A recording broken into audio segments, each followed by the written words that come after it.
will love to see him get back to his old form with a little bit more muscle on the offensive line.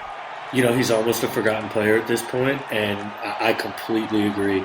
Adding an athletic tackle like Willis to even get out in the screen game, which I know they love to do in New York, and even he's actually a really, really good run blocker as well. I think it benefits Le'Veon Bell greatly. Fantastic point. Ryan Leith, who is a Buffalo Bills fan, has the privilege of drafting for the Las Vegas Raiders. Let's head up to the podium and see what Las Vegas is going to do with the number 12 overall pick.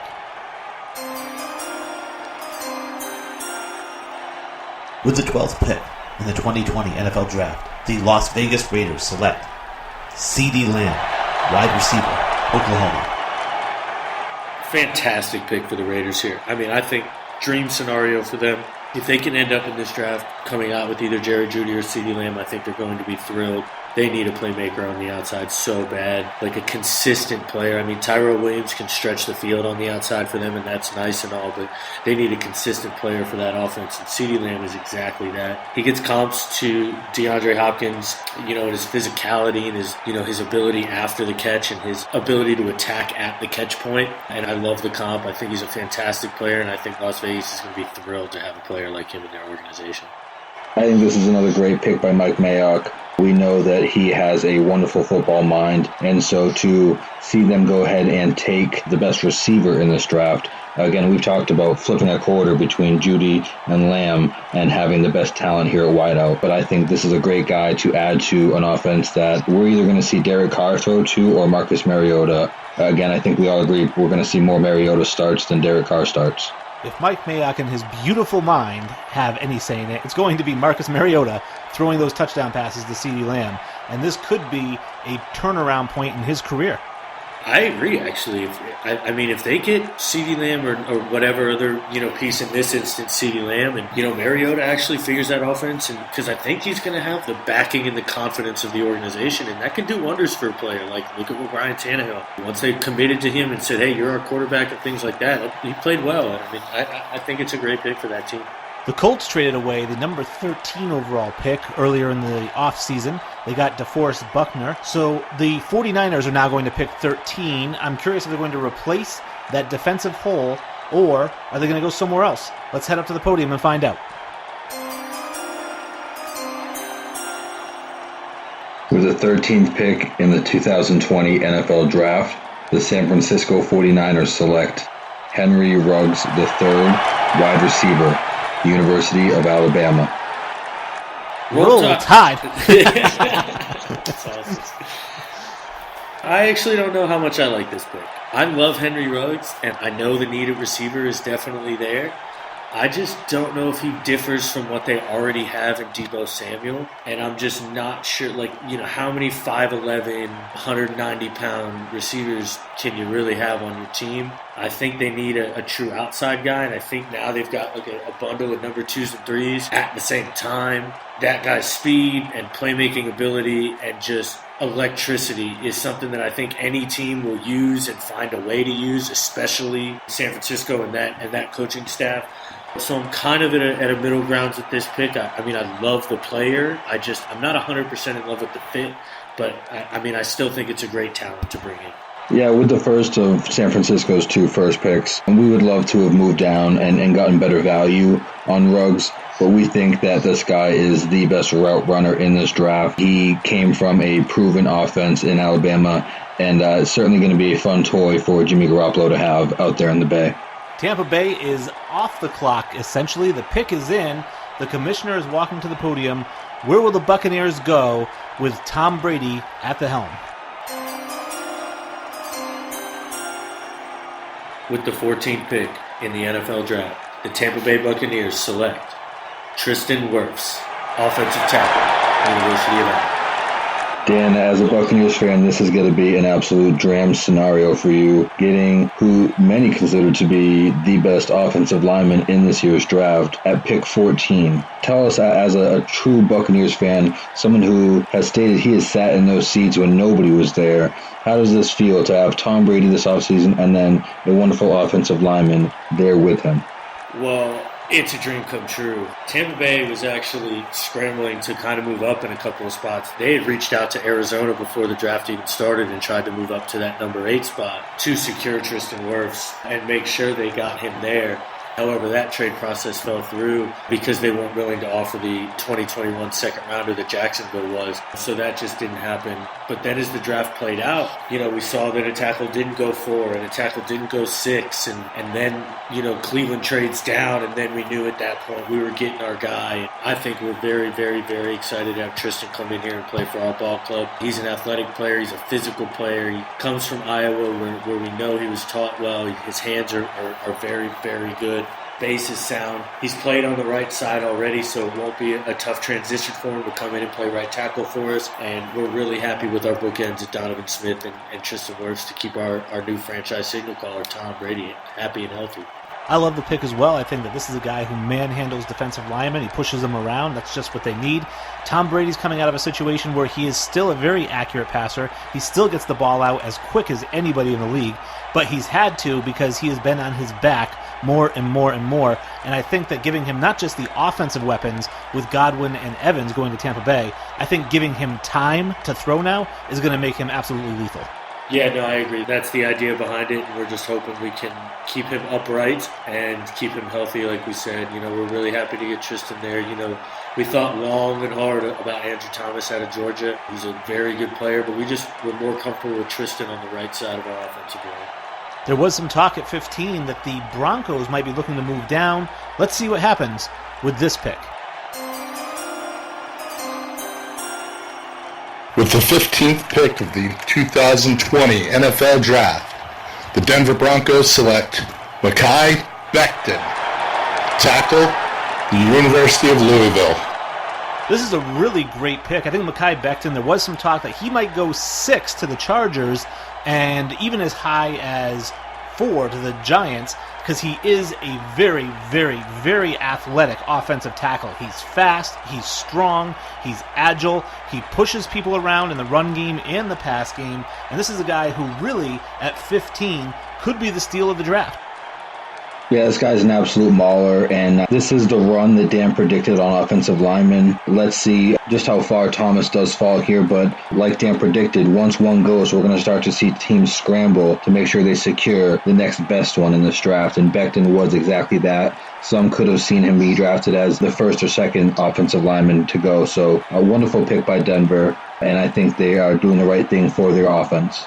Yeah, Denver was in a tough spot there in that draft. I know they had tried numerous times to move up in the draft and just weren't able to. I say they get stuck at pick 15 and they end up with Mekhi Becton, and I don't think they would be upset at all. The Garrett Bowles experiment isn't really working out like they planned, and I think they wouldn't feel bad about moving on. And like you said, Mekhi Becton's ceiling could be the highest of all the tackles. I think his floor is the lowest also, though, and I think that's why he drops here, and he may drop in real life. I know that's why the Giants passed on him. We're just worried about his floor. I think all the tools are there. If the kid is ever able to put them all together and reach his peak, this could be very well the steal of the draft. Let's bring in Gary Beardmore, the general manager who made this draft for the Denver Broncos at number 15. Gary, the Broncos get left tackle Mekhi Becton at number 15. Were you surprised that he fell that far? Surprised? To be honest, yes and no. On one hand, I don't believe there's much of a difference in terms of the overall rankings of the top 4 offensive tackles in this draft. It's not surprising that somebody of his ability kind of slipped through the cracks, so to say. But I was a little bit surprised that of those 4, Mekhi was the one that was available when we went on the clock. This is a special football player that we drafted. The kid is a combination of size, power, and agility that you just can't teach. We were all wowed at the combine watching him run his 40. Now he's got a little bit of a technique to clean up that he needs to work on, but we've got one of the best offensive line coaches in the game on our sidelines. I'd venture to say that Mike Munchak is a very happy man right now. Thank you, Gary, and congratulations on the steal. All right, so the 16th pick is in, and this time we actually do have a trade. Let's hear what the commissioner has to say. The Atlanta Falcons have traded the 16th pick to the Cleveland Browns. With the 16th pick in the 2020 NFL Draft, the Cleveland Browns select Andrew Thomas, tackle, Georgia. I mean, dream scenario for the Cleveland Browns, right? For them to be able to move down from 10, get the haul of 2 second-round picks, then move back up. Now, what did it cost you to move up, Wayne? Do you have those details in front of you? Or? To move up to 16, which was really just a 5-pick jump, I got 16 and 143, or the 4th-round pick from Atlanta. I gave up 21 and my 3rd-round pick, 74, plus a future 3rd-round pick next year. Yeah, see, so they didn't even have to give up any of their second-round haul for that to move up. I mean, I love that. I mean, that's a really savvy move as a franchise. That's a great start for that team and that coaching staff there. And I think this is exactly how they thought it might play out. You know, when they didn't see any tackle gone at 10, they knew they could move down and still probably get one of their guys. Once Andrew Thomas started falling, they moved back up and pounced all over it. And I think it's a really savvy move, and I love it. Yeah, again, not too often you hear savvy and Cleveland Browns in the same sentence, so they need to go ahead and put that one on the fridge. To reiterate what you guys are saying, this is a wonderful pick for them. Over the last couple of years, we've seen them make some much better draft picks, and I think having a guy who can certainly protect their star quarterback there, Mayfield, this is a great pick for them. One of the best tackles in the draft. To be gotten at 16 is wonderful. We knew that tackle was a big need going into the draft. We have Conklin on one side. We have an empty spot on the other side. We need to protect Baker Mayfield. He has all the talent in the world. He is going to be the best quarterback in NFL history when all is said and done, and we needed to get somebody to protect him so he can get the ball out. Wayne Hot Takes, keeping it fresh. It looks like we're going to have another trade, back-to-back trades here at 16 and 17. Let's head up to the podium and see what the Dallas Cowboys got for their pick.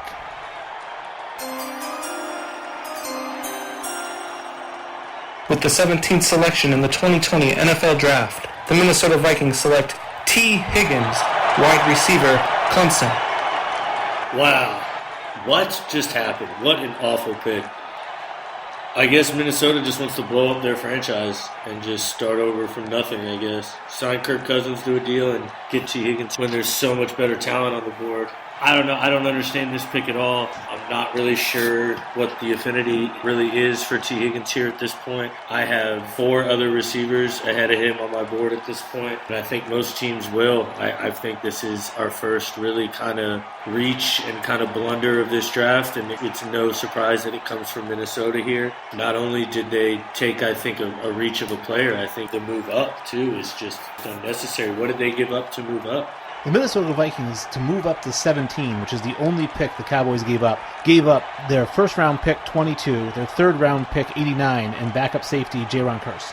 Wow, it's actually quite the haul to move up. I mean, that's very surprising. You know, I don't expect Anthony Harris to be around after this year. Harrison Smith is getting up there in age, so for them to let go of Jaron Kearse is kind of surprising. Wow, they must have really loved T. Higgins, and they must see something in him that nobody else in the world does. Yeah, this was a questionable pick for sure. I think that, like Dan had mentioned, coming hot off the press with our most recent episode and his rankings, there were at least 3 or 4 receivers that we got to talk about in depth that we think would have been much better fits here for any team, let alone a team that's going to trade up and give up such value. So T. Higgins, a good receiver, but I'm not sure that's the guy I would have taken. Dan, hypothetically, if you were in this position, which receiver would you have taken at 17 if you were put in the position of a team that just traded up?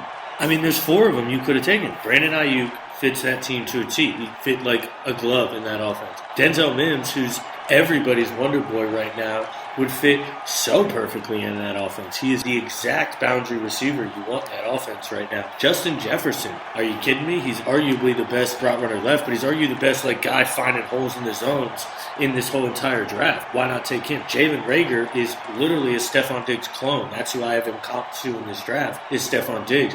Why not take Jalen Reagor? All of them I have rated higher than T. Higgins. I get it.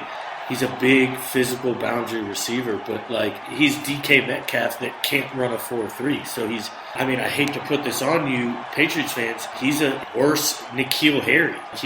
I don't understand this at all. I don't like the pick at all. If I'm grading it, this is a big old fat F-bomb. This pick sucks. All right, so speaking of N'Keal Harry, don't you two hosts have a... We do have a bet. We got a bet on whether N'Keal Harry gets 1,100 yards this year, and he's not even going to come close. I'll put another bet that says T. Higgins doesn't catch 20 balls this season. The guy's atrocious. I don't know how that pick made it. Well, in the words of Harry Doyle in Major League 2, I don't know what the hell they're thinking. So let's head down to Brandon Combs and see what the hell he's thinking. After several attempts to move up, the Vikings eventually draft at 17 and take T. Higgins. How big of a need do you feel wide receiver was in this draft?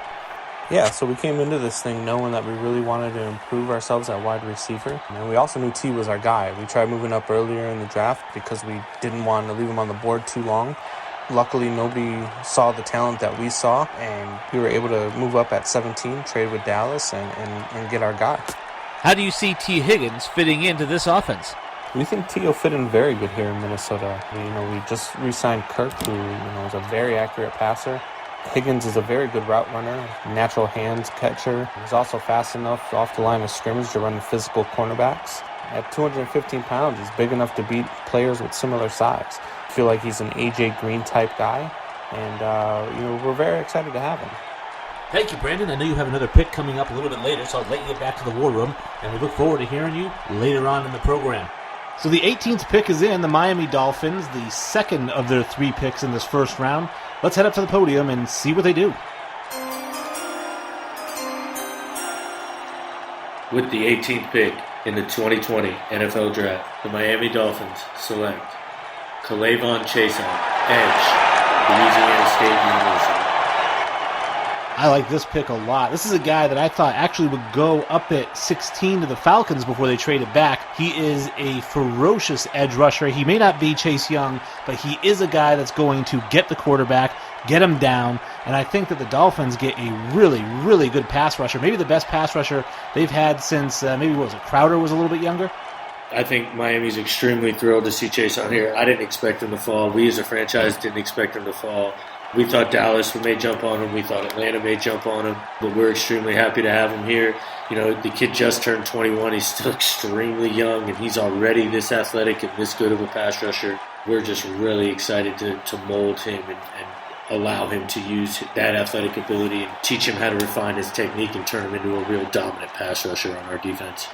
Yeah, LSU is very famous for being able to put stud defensive players into the NFL, not only at safety, but recent history shows us Danielle Hunter for the Vikings is a fantastic defensive lineman. So Chaisson is a great pick for the Dolphins. They continue to do some powerful things in the draft.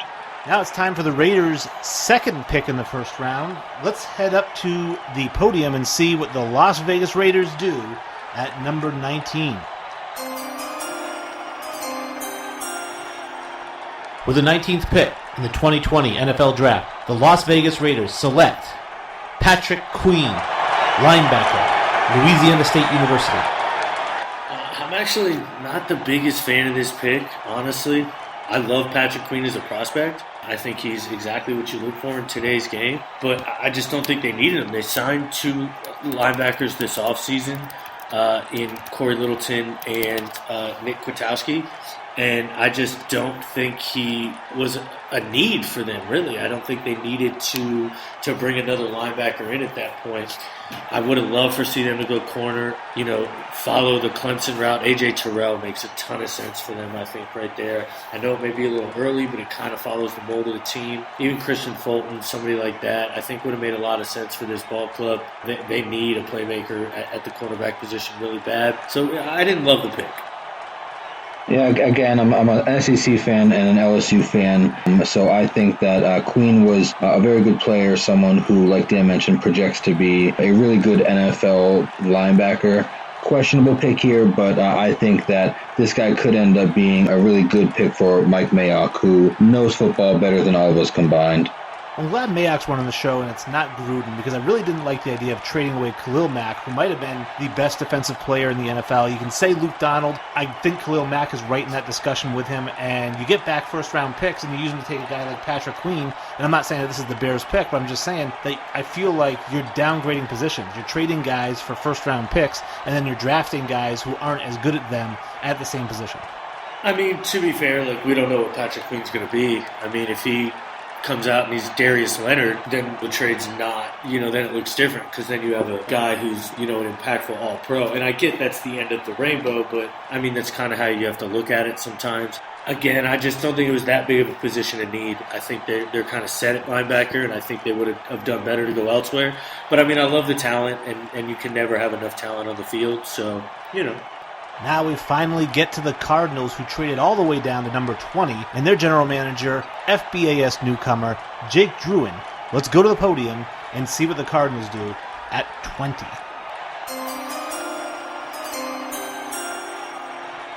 With the 20th pick in the 2020 NFL Draft, the Arizona Cardinals select Josh Jones, offensive tackle, Houston. I think just a great overall draft process for Arizona so far. To be able to move down and get the extra value and then still come away with Josh Jones is, I think, a huge home run for them. I understand they could stay there at 8 and get a tackle who may be considered better. However, I don't think the distance between the big four and Josh Jones is as big as people think. It wouldn't surprise me if he went as early as 14 to Tampa if the big four go ahead of them. And then if he's there at 14, Tampa's really going to think about taking him there. So I kind of love it. The team seems like they're okay with Marcus Gilbert at right tackle for a year. They've just re-signed Humphreys on the left side. So, you bring in Josh Jones and you prepare for the future and you make sure you keep Kyler Murray upright. And I just think it's a fantastic pick for the team. I got to second what Dan said and just mention that Jake has done a wonderful job so far of representing Arizona in this draft process. The trades that he made and the use of his assets really came to fruition here. I mean, I think getting this player here, Josh Jones, is fantastic value, and he was able to recoup some picks as well. So that's why I mentioned earlier in the episode that Jacksonville and Arizona both won this trade.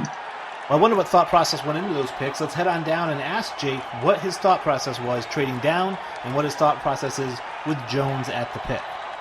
Jake, congratulations on getting your guy. The Cardinals make a huge splash, trading back to number 20. How do you feel about the return you got in the trade? When the Arizona Cardinals made the trade back with Jacksonville Jaguars to the 20th spot in the 2020 NFL Draft, Josh Jones was number one on their big board on who they felt would be there and who they wanted to take. Their analytics department, along with their scouting department, have Josh Jones graded out as a top 20 prospect. Mind you, he's far from a finished product. He did only allow 2 pressures on 325 pass block reps at the University of Houston. Pro Football Focus had him graded at 90-plus grades in both pass protection and run blocking. He's definitely someone we can see fitting on the right side on the offensive line to help protect Kyler Murray for the foreseeable future.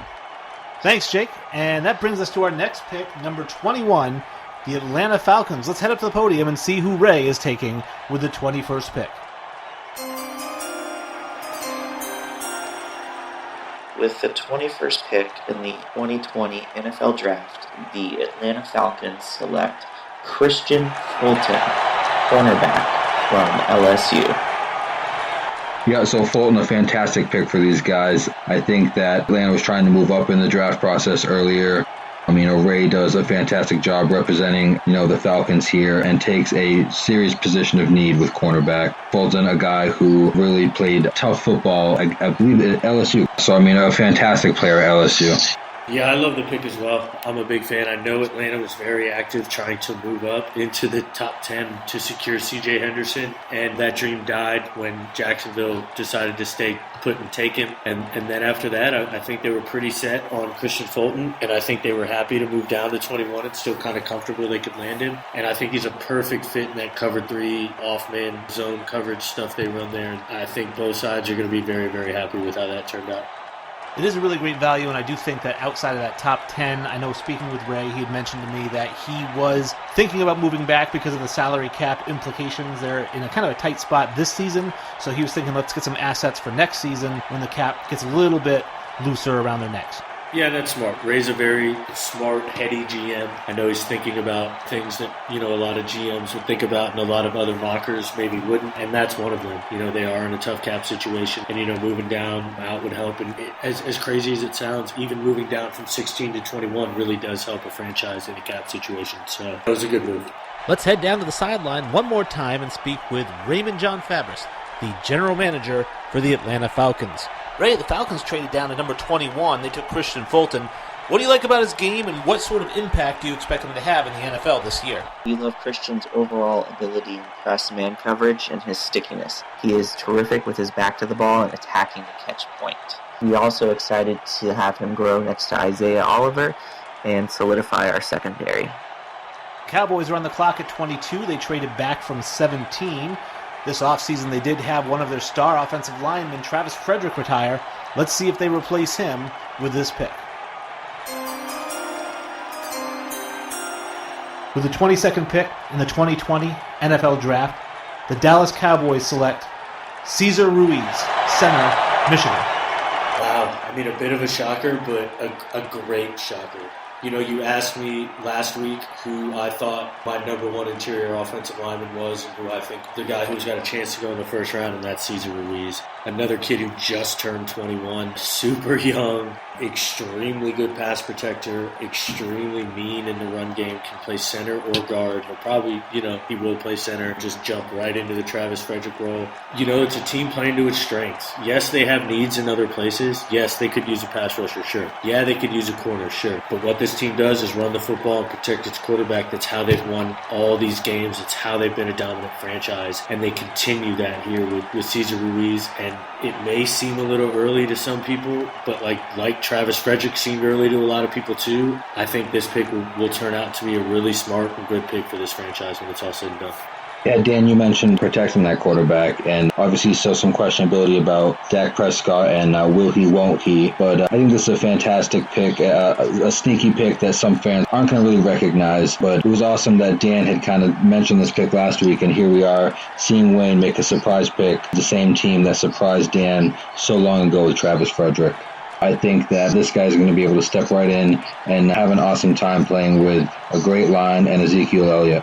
Yeah, the thought process, I think, Dan, you hit it right on the head, is that we need to run the football. This team lives and dies with the offensive line and Ezekiel Elliott. We love Dak. We hope we get a deal done with him. But at the end of the day, if Zeke isn't putting up 1,500 yards rushing, we're going to be 8-8. And the only way that can happen is we need to have strong interior linemen opening up those inside holes so that he can get through, get to that first point of contact with the middle linebacker or with the linebacker, knock him back a couple yards, and get that 6, 7, 8 yard gain. Yeah, most definitely. And honestly, if you watch Dallas, they run a lot of these powers and a lot of these inside pulls, and their center actually pulls quite a bit. And, I think Cesar Ruiz is a perfect fit for that. Again, I just can't say enough. When this pick, actually happened in the mock, I said something. This is a fantastic pick. Such a good pick. Let's head up to the podium. Bill Belichick, no stranger to trading back in the draft, has the 23rd overall pick. He does not have a second-round pick thanks to the Mohamed Sanu trade. Let's see where the Patriots go at 23. The Patriots have traded the 23rd pick to the Indianapolis Colts. With the 23rd pick in the 2020 NFL Draft, the Indianapolis Colts select Jordan Love, quarterback, Utah State. Dan, don't you love this guy? Woo!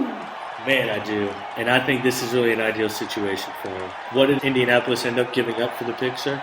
So, New England did a very New England type thing and was able to trade back. They got pick 34, pick 75, as well as a 2021 fourth-round pick where Bill Belichick makes most of his money. This was a very Bill Belichickian type move. It got some praise in the group chat. I think that it's very likely that he's going to trade out of this spot, not just because of his history, but because of their needs and their lack of assets and in the second and third round. So they were very willing to make this move, and I think that they made a very great trade with Indianapolis here.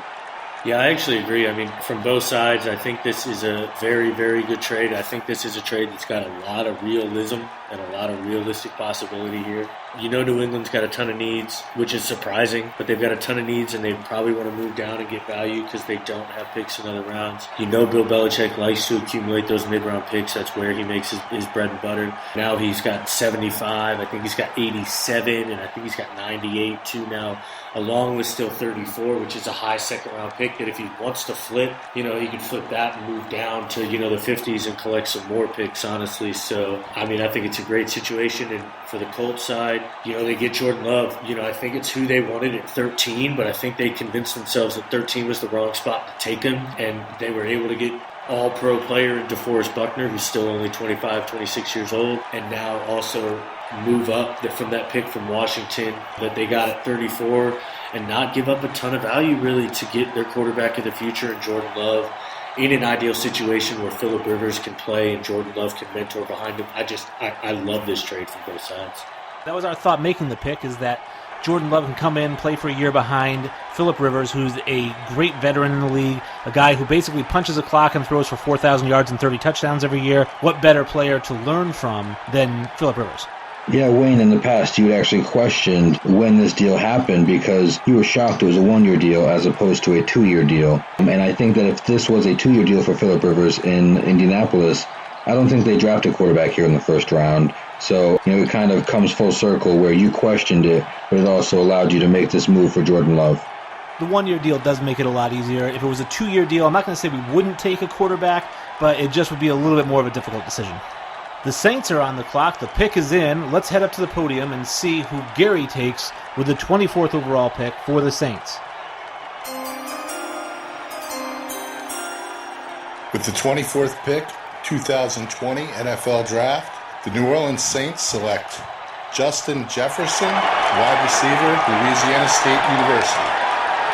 Yeah, Gary had mentioned, keeping the kid in-state, a hometown pick here. We've got Justin Jefferson, who played at LSU. He's going to go ahead and play for the Saints and be matched up with Drew Brees. They also had added Emmanuel Sanders early in the offseason, so this is a wonderful pick for a team who's able to add someone for the short term and for the long term in this offseason so far. So I think Gary did a great job representing the New Orleans Saints. Yeah, I think in an ideal world, the Saints would love to move down, and I think they would love for New England to not be able to, and then teams would have to knock on the Saints' door because the Saints don't have a second or third round pick. So I think they would love to move down, but in this case, they weren't able to, and they got the player that probably should have gone at pick 17, where Minnesota was drafted, and honestly, who I thought Minnesota was moving up to get. And Justin Jefferson, who I think may come out of this draft as one of the more productive players, especially right away. Just what he does well, I think, is just going to translate into the NFL. He really does. He's able to just find those pockets and just get into open space and just be an outlet for a receiver. And I think that's very important in that offense. Drew Brees, I just, honestly, if that actually happens, he'd be my number one fantasy wide receiver target probably. Well, that leads to my question, which I was going to ask. With the Saints having signed Emmanuel Sanders in the offseason, they already have Michael Thomas. I didn't know if Justin Jefferson would be a little bit of a redundancy in that offense. I don't think it would matter, especially in that offense. And I don't think Emmanuel Sanders is a long-term option by any means anyway. I also don't think Justin Jefferson is strictly limited to a slot player. Yes, he's a slot player, but I don't think he's strictly limited to that. Now, it's kind of an easy comp because they both went to LSU, but think of Jarvis Landry. Jarvis Landry's a slot player. That's where he's going to do his best work. But if you had to throw him out on the boundary, you obviously can, and he can do a lot of good things out there also. And that's kind of what I see from Justin Jefferson. And I think, they're also planning for the future here too. So, like I said, Emmanuel Sanders isn't a long-term option. Justin Jefferson is. Let's head down to Gary and see what he says about what the Saints were thinking with the number 24 overall pick. The Saints get wide receiver Justin Jefferson at number 24. This guy put up extremely huge numbers in college. How do you guys see him fitting alongside Michael Thomas? We were thrilled to be looking at Justin Jefferson when we went on the clock at number 24. He's a guy that lined up in multiple positions on the field the past few years. We feel like he can contribute right away. Adding a guy like him to what we already have, guys like Michael Thomas, mentioned, Manny Sanders, Alvin Kamara, and Jared Cook. It just gives Drew Brees another versatile weapon to work with. Plus, Jefferson's a solid blocker in the run game, which is a very underrated skill, in my opinion, when you're evaluating players. The Minnesota Vikings are on the clock with the 25th pick. They had traded up previously and taken T. Higgins. Let's see where they go at 25.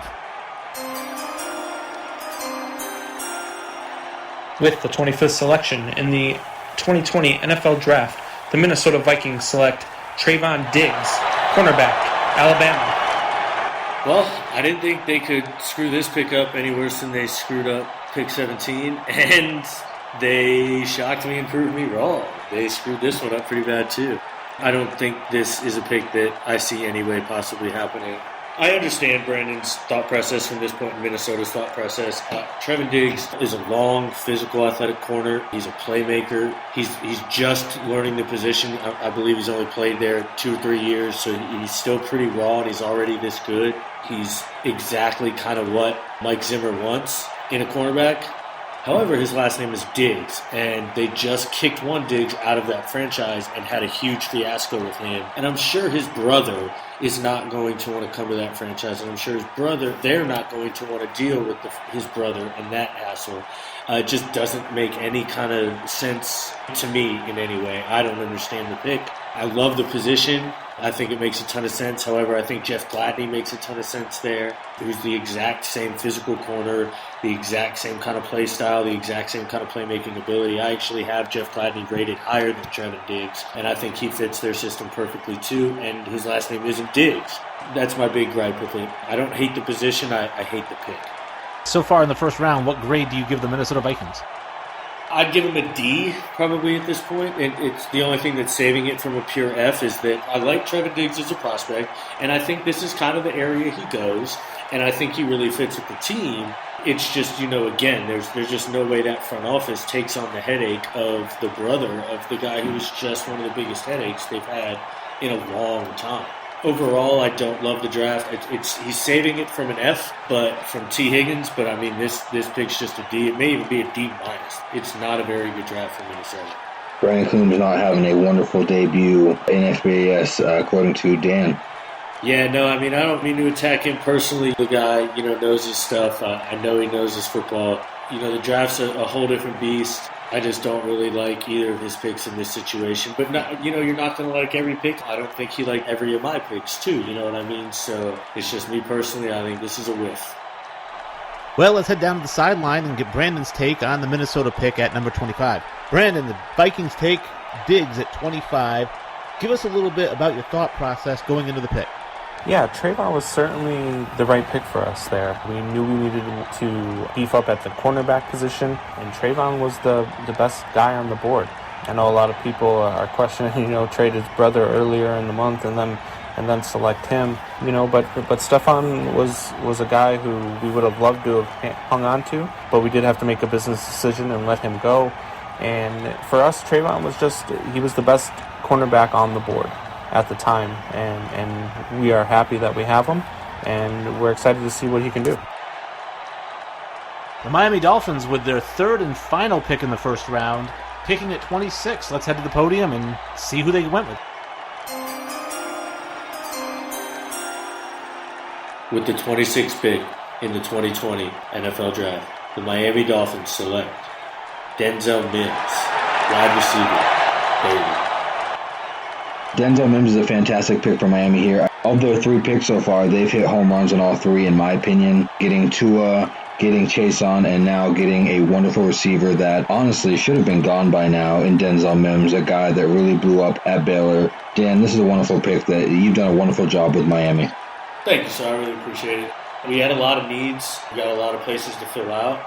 And wide receiver may kind of be a luxury pick, but we didn't expect Denzel Mims to be here at 26. I love his talent. He's a big physical boundary receiver who can run the entire route tree and make all the plays on the football field. We wanted to bring in somebody to help our quarterback. We wanted to bring in an offensive weapon to help Tua, and we're really, really happy to get Denzel Mims here. We weren't forced to bring in a tackle again because we were able to add Trent Williams. I'm very happy with what we were able to do here, address the defensive side of the football with K'Lavon Chaisson, and then address the offensive side of the football with Trent Williams, Denzel Mims, and obviously Tua Tagovailoa. And then we still have pick 39 to address a need when we need to. So I appreciate that, and we're very thankful with this draft. I love the Mims pick. I think he's fantastic. I think not just his size, but you look at his 40 time, you look at his vertical. He can get the ball so many different ways. And the fact that he's a good route runner is just a bonus, but you can put the ball up in the air anywhere near him, and he's going to go up and get it. I think it's the perfect complement to a young quarterback, similar to what, maybe in a lighter sense, but similar to what Randy Moss was for Dante Culpepper. Yeah, I mean, I agree. Anytime you can alleviate stress and pressure on your quarterback, that's a good thing. They've got a budding star, Devontae Parker, added Denzel Mims to that team, and, I actually kind of really like where they're going with this franchise, and it's a long build process. People have to remember that. This isn't going to happen overnight. Denzel Mims comes in and works, and Devontae Parker, and they grow together, and, we build this thing from the ground up. Well, the pick is in at number 27, and as they say in the music industry, it looks like the Browns are back in town. The Seahawks have traded the number 27 pick to the Cleveland Browns.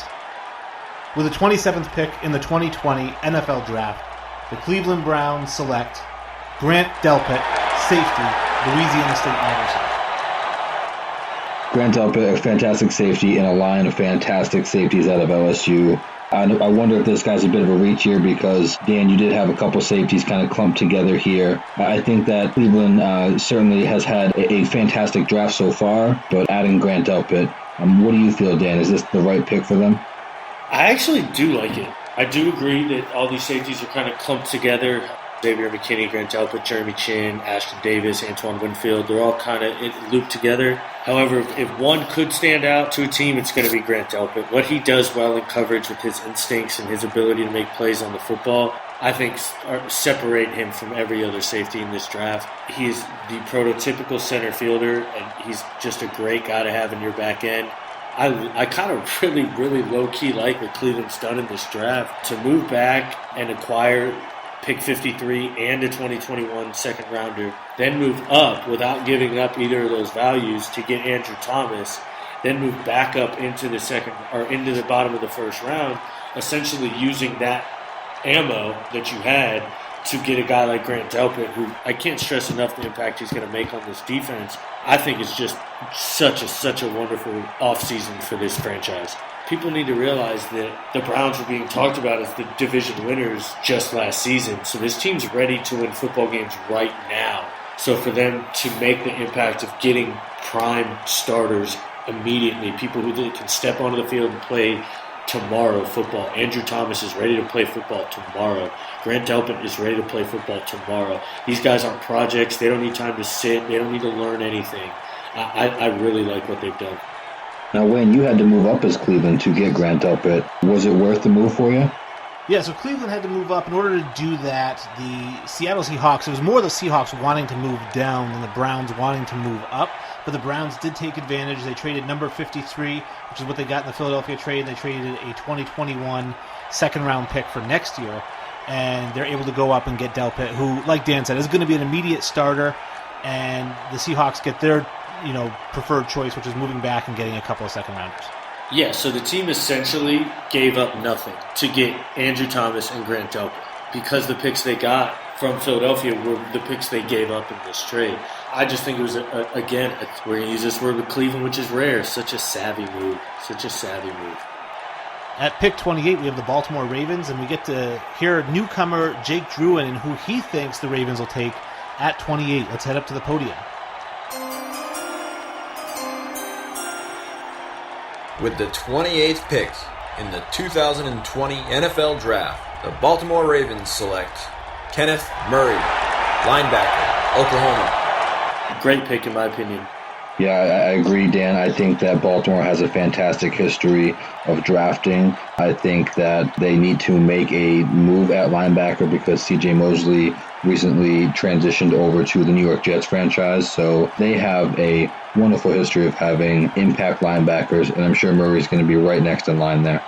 Yeah, I know a lot of mockers and things like that are kind of predicting an edge to them or something like that, but I don't think that's the way this franchise goes. They generate their pressure from being a blitzing franchise and blitzing up the middle, and Kenneth Murray does that probably the best out of anybody in this draft coming from the linebacker position. He rushes the passer so well. He can truly play sideline to sideline. Yeah, he's not a premier coverage linebacker, but he has the speed and mobility to actually hang with some of these guys and not be essentially a liability. I think it's just a great overall scheme fit, though. I think it's a really good pick, Jake's come in and made a big splash in his first action here in FBAS. Well, let's head down and see what Jake thinks about Murray and how he fits into the Ravens' lineage of linebackers. Jake, Baltimore has a great lineage of middle linebackers, headlined, of course, by Ray Lewis. Where do you see Murray fitting in to the defense right now, and where do you see him fitting in historically? Baltimore Ravens see a high upside prospect in Kenneth Murray, a linebacker that has rare speed and length for his size. He has the ability to play not only downhill, but be able to play sideline to sideline. Most likely for his rookie year, I see him slotting in as a strong inside linebacker, or maybe even weak inside linebacker, coming on a pure pursuit role or blitz role. his coverage. He showed weakness in his coverage in college. It's something for him to work on, but definitely somebody that has the potential to become a Mike linebacker in the future. Thanks again, Jake. And with that pick over with and the 29th pick coming in, the Titans have the next pick. Dan, who are the Titans going to take with the 29th pick? With the 29th pick in the 2020 NFL Draft, the Tennessee Titans select Zach Bond, linebacker, Wisconsin. I gotta say, I'm pretty shocked here. I honestly thought that A.J. Epinesa would have been the first edge to be taken towards the end of this first round here, and to see Braun go instead. Dan, can you tell us a bit more about this guy? Yeah, Zach Bond's actually a tweener there. He's in the middle between an off-ball linebacker and a pass-rushing linebacker, and I think that's kind of exactly where he's going to fit in Tennessee's scheme. Think Jamie Collins, think Kyle Van Noy, think guys like that who have come from, the Patriots lineage and those type of linebackers. That's Zach Bond. I don't think A.J. Epinesa really fits this scheme. They run kind of like that 3-4 hybrid there. And yeah, I think they could find a spot for him and things like that, but I just don't know if it's like a super good scheme fit. And I just think Zach Bond's a player who Mike Vrabel is going to see a lot of himself in, honestly. I think Mike Vrabel is going to look at this kid and be like, wow, is that me out there playing football? And I think that's going to rain, pretty hard. And I love the pick for Tennessee. I think it's a great scheme fit again. Well, depending on how much of himself he sees in Braun, what do you think the chances are he gets some snaps at tight end? Probably zero. Actually, they've kind of got their guy at tight end. They used Dennis Kelly, and I know he was their third tackle last year, and this year he's probably going to be their starting tackle, depending on what they do. But, they've got other guys in there for that thing. But, hey, you never know. With the 30th pick here coming up, let's go to the podium and hear who the Green Bay Packers have targeted at 30. With the 30th pick in the 2020 NFL Draft, the Green Bay Packers select Chase Claypool, wide receiver, Notre Dame. Yeah, a guy that we talked about that had that body of a real thick receiver, almost a hybrid receiver tight end. Certainly a position of need in Green Bay, and I think that Aaron Rodgers is really going to like this guy. Whether or not he's the receiver that they should have taken, Dan, how do you feel about the guy they took? I actually hate this pick. I think it's a big reach for multiple reasons. I'm not in the Green Bay for a wide receiver camp. I know it's a big need. I know that's where most people think they're going to go. However, historically, that franchise just does not draft outside of premier positions in the first round. I know Ted Thompson's not there, but that's still how that franchise is groomed. They take, outside of quarterback, they take tackle, defensive line, or corner. Or that's just all, and defensive line, I add edge into that. They just don't take, off-ball linebackers. They don't take, wide receivers. They don't take what's considered non-traditional premier positions in the first round. Outside of that, I don't love the player at the point. I love the player. I don't love him at 30. I'm very high on Brandon Ayuk, as you guys know. I know he's not the physical, imposing, outside presence or freak that Chase Claypool is, but I still think he'd give them a good enough outside presence, and I think he kind of fits the offense a little better. But, I don't hate it. I'm a big fan of Michael Pittman. I really think he's going to rise a lot of boards. And if Green Bay does come away with a wide receiver in this draft, I personally think it'll be Michael Pittman. So those are my reasons for kind of not liking this pick. I'd love to hear Green Bay's side and what their GM was thinking when they made this terrible, terrible pick. Well, Green Bay going into this pick was thinking it is wide receiver or bust in the first round. We were determined to get a wide receiver in the first round. I did want to trade up and see if I could get one of the premier guys, but I just didn't really have what it took to get up there, and those guys went actually earlier than I thought they were going to go, so there was no chance of me getting them, and it was basically, towards the end, I said, you know what, Denzel Mims is my guy, I'm taking Mims, and then Miami snuck in there and sniped me on it, so I was like, all right, well, I still need a receiver. I do like Ayuk, I do like him, but it was really about size. They've got Devontae Adams, they like that big 6'4", 6'3", 6'5", wide receiver on the outside, and so I was kind of just matching one with another, kind of put a mirror out there. Okay. I mean, I understand the logic. I do. I would think that Green Bay may wait if that's the case and get a guy later on, maybe a Chase Claypool later or Colin Johnson from Texas, maybe if that's what they're going to do. Now, I do think Chase Claypool is a whole different kind of talent. My only issue with Chase Claypool is he's a pure workout warrior. You put on his tape and you just don't see the same things translate. But, you never know. The NFL is a fickle beast, and it's all about the right system fit. So if you can get put in the right system here, you never know. All right, at pick 31, I see the commissioner walking to the podium now. Jesse finally, after a long wait, gets to make a pick for the 49ers. Where are they going at 31?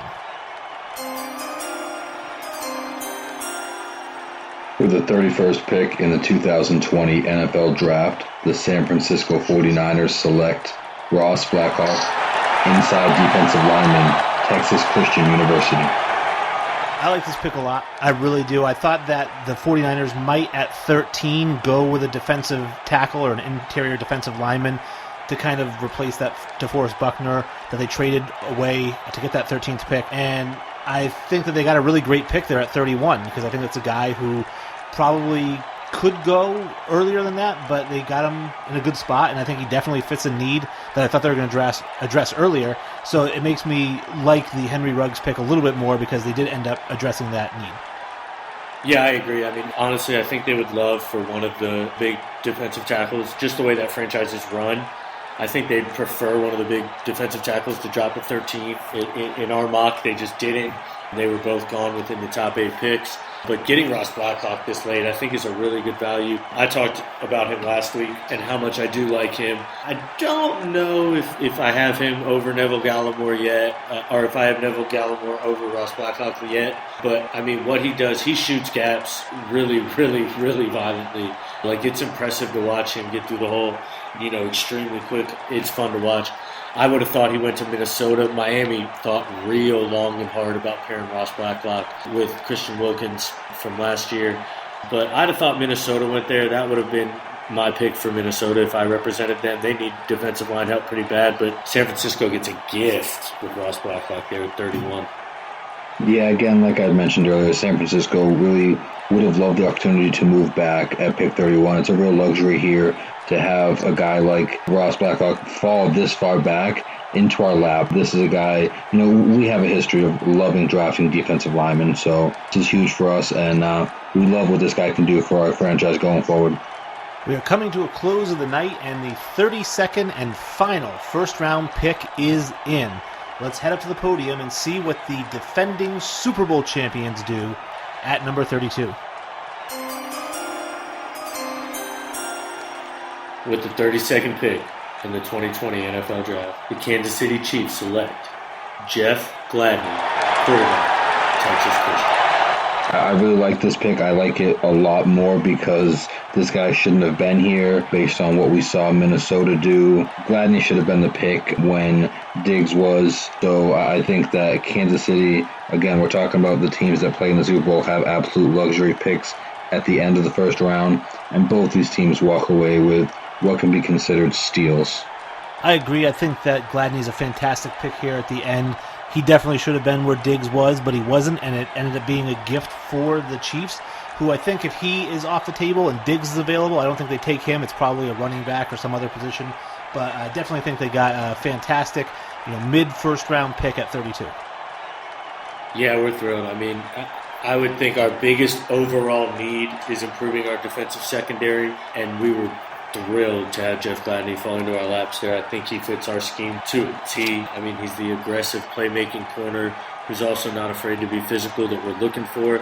I think it's going to really, really, really help our defense out, and we're thrilled to have him here and, shore up that defense to go along with our incredible high-octane offense. So. Another great podcast comes to a close. I know you still can't believe what you just listened to. It was the greatest mock draft podcast in the history of podcasts. Thank you so much for downloading, streaming, or listening to us on the RTF Sports Network. I know Jesse and Dan appreciate you guys listening, and I hope you really enjoy the product that we put out for you guys every week. It's a lot of hard work from everybody involved. Yeah, it was really nice to have a lot of FBAS community involvement in this one. This was a huge production, and I think a lot of thanks goes to all of the participants that shared their time and their opinions, did a very nice job representing their teams. And I think another huge thank you goes out to Dan for doing what he can in this season that he calls his Christmas. Finally, the biggest thanks to Wayne, who does all the editing and makes all this sound so great for all you folks out there. Yeah, definitely. This is a great episode. I want to thank everybody. A big shout out to all the dudes who helped us do this. I know it was a long process and it was a lot of fun. The production value, we got to give big thanks to Wayne. He's the man. Please, listen to us, RTF, sign up. I don't know if they're still doing the 3-month deal, but, sign up and listen to us on RTF, rate, review. Come and join the FBAS podcast. We're a great group of guys. Thank you and have a wonderful evening, boys. And now TJ Hushmanzada can finally stop bugging us to come on. We finally let him have his wish. That's right. Shout out to thank you, TJ Hushmanzada. God damn it, Kenny Smith. What do you want? What do you have to say?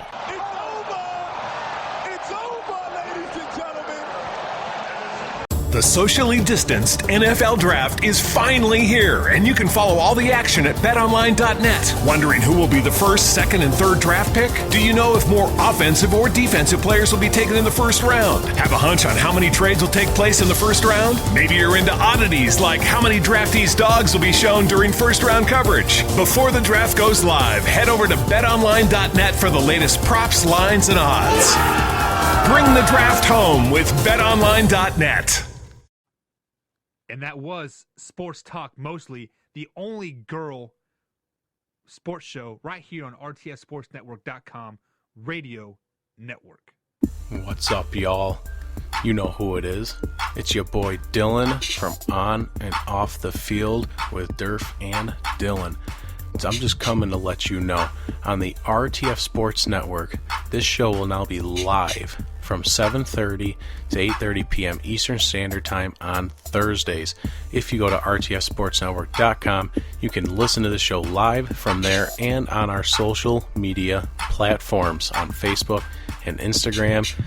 It's going to be an amazing show that is all about the fans. Also, when you go to rtfsportsnetwork.com, make sure to vote for On and Off the Field as the show of the month for April. If we win that, money is going to charity. You can count on that.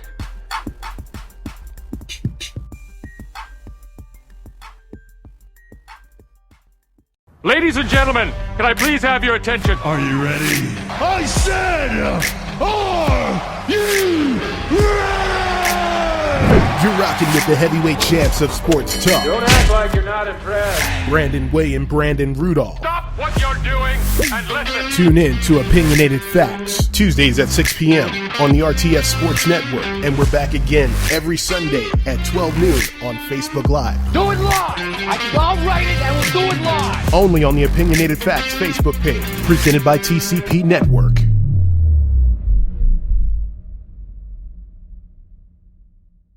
Ladies and gentlemen, can I please have your attention? Are you ready? I said, are you ready?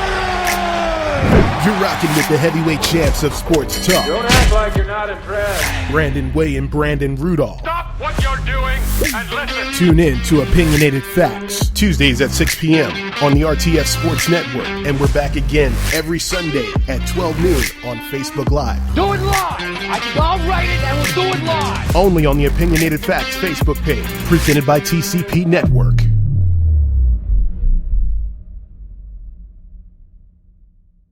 Ladies and gentlemen, can I please have your attention? Are you ready? I said, are you ready?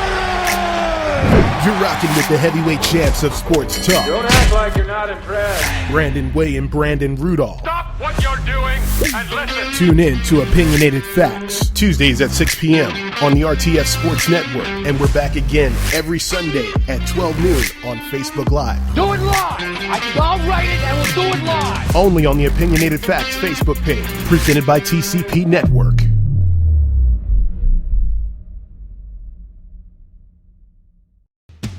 What's going on, everybody?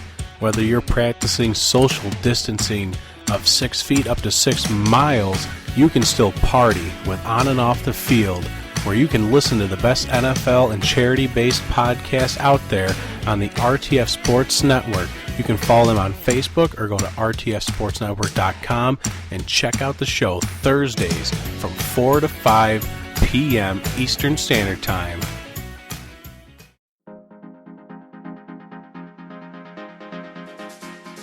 For the latest information, news, and analysis of the Los Angeles Lakers and the NBA, check out the Lakers Fast Break podcast every Tuesday night at 9, right here at rtfsportsnetwork.com.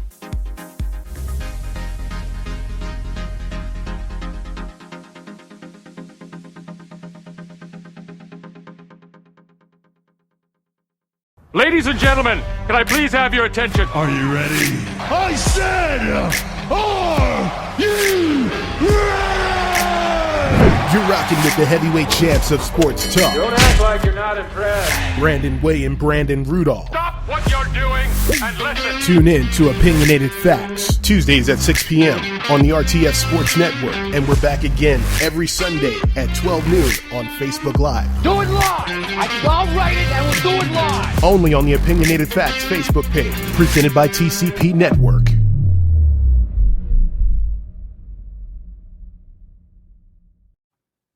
And that was Sports Talk Mostly, the only girl sports show right here on RTFSportsNetwork.com radio network.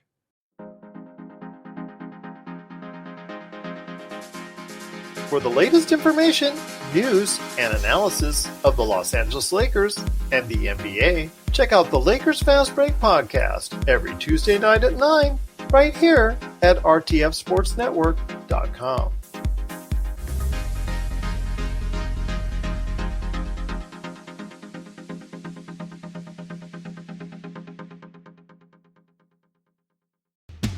What's going on, everybody? Whether you're practicing social distancing of 6 feet up to 6 miles, you can still party with On and Off the Field, where you can listen to the best NFL and charity-based podcasts out there on the RTF Sports Network. You can follow them on Facebook or go to rtfsportsnetwork.com and check out the show Thursdays from 4 to 5 p.m. Eastern Standard Time. What's going on, everybody? Whether you're practicing social distancing of 6 feet up to 6 miles, you can still party with On and Off the Field, where you can listen to the best NFL and charity-based podcasts out there on the RTF Sports Network. You can follow them on Facebook or go to rtfsportsnetwork.com and check out the show Thursdays from 4 to 5 p.m. Eastern Standard Time. What's up, y'all? You know who it is. It's your boy Dylan from On and Off the Field with Durf and Dylan. So I'm just coming to let you know, on the RTF Sports Network, this show will now be live from 7:30 to 8:30 p.m. Eastern Standard Time on Thursdays. If you go to rtfsportsnetwork.com, you can listen to the show live from there and on our social media platforms on Facebook and Instagram. It's going to be an amazing show that is all about the fans. Also, when you go to rtfsportsnetwork.com, make sure to vote for On and Off the Field as the show of the month for April. If we win that, money is going to charity. You can count on that.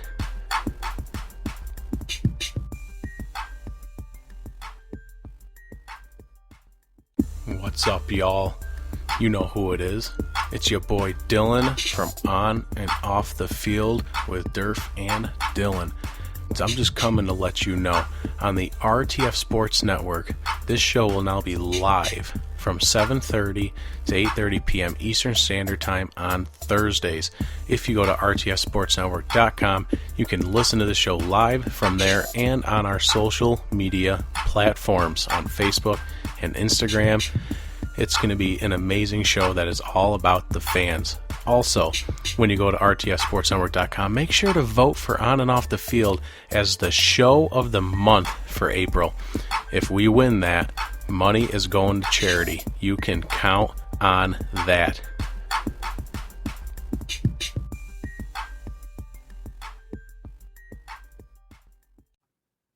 And that was Sports Talk Mostly, the only girl sports show right here on RTF Sports Network.com radio network. And thank you for tuning in to NAN Sports right here on the RTF Sports Network.com radio network.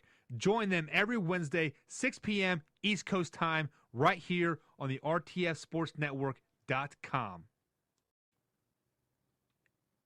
And that was Below the Mic with your host, Earl Marks, coming from you straight from New York. Join them every Friday, 2 p.m. East Coast time, right here on RTFSportsNetwork.com. Coming up next here at the 4 p.m. hour is Daily BS with your host, Brian Snow from Snowman in the Morning. Enjoy. What's going on, everybody? Whether you're practicing social distancing of 6 feet up to 6 miles, you can still party with On and Off the Field, where you can listen to the best NFL and charity-based podcasts out there on the RTF Sports Network. You can follow them on Facebook or go to rtfsportsnetwork.com and check out the show Thursdays from 4 to 5 p.m. Eastern Standard Time. Coming up next here on the RTFSportsNetwork.com radio network is Lakers Fast Break. Full hour talk of NBA at Los Angeles Lakers talk. Enjoy. It's time for the talk of the hour. It's time to get those opinions with some facts. Opinionated facts with your host, Brandon Way, coming at you guys right now. And that was Sports Talk Mostly, the only girl sports show right here on RTFSportsNetwork.com radio network. Ladies and gentlemen, can I please have your attention? Are you ready? I said, are you ready? You're rocking with the heavyweight champs of sports talk. Don't act like you're not impressed. Brandon Way and Brandon Rudolph. Stop what you're doing and listen. Tune in to Opinionated Facts, Tuesdays at 6 p.m. on the RTF Sports Network. And we're back again every Sunday at 12 noon on Facebook Live. Do it live. I'll write it and we'll do it live. Only on the Opinionated Facts Facebook page, presented by TCP Network.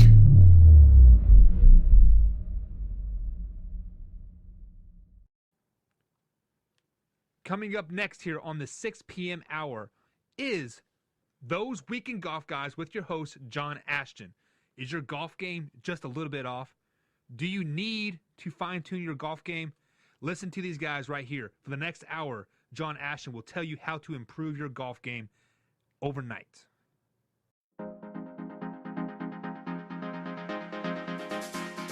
For the latest information, news, and analysis of the Los Angeles Lakers and the NBA, check out the Lakers Fast Break podcast every Tuesday night at 9, right here at rtfsportsnetwork.com.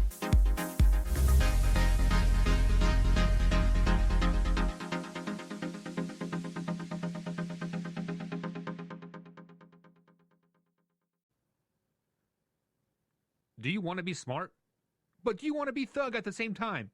Tune in right now to Nerd Thug Sports, coming up next right here on the RTF Sports Network. Do you want to be smart? But do you want to be thug at the same time? Tune in right now to Nerd Thug Sports, coming up next right here on the RTF Sports Network. And that was Lakers Fast Break with your host, Gerald Glassford. Join them next week, same time, same place, rtfsportsnetwork.com, 3 p.m. East Coast time. Lakers Fast Break. Coming up next here at the 4 p.m. hour is Daily BS with your host, Brian Snow from Snowman in the Morning. Enjoy. Coming up next here at the 4 p.m. hour is Daily BS with your host, Brian Snow from Snowman in the Morning.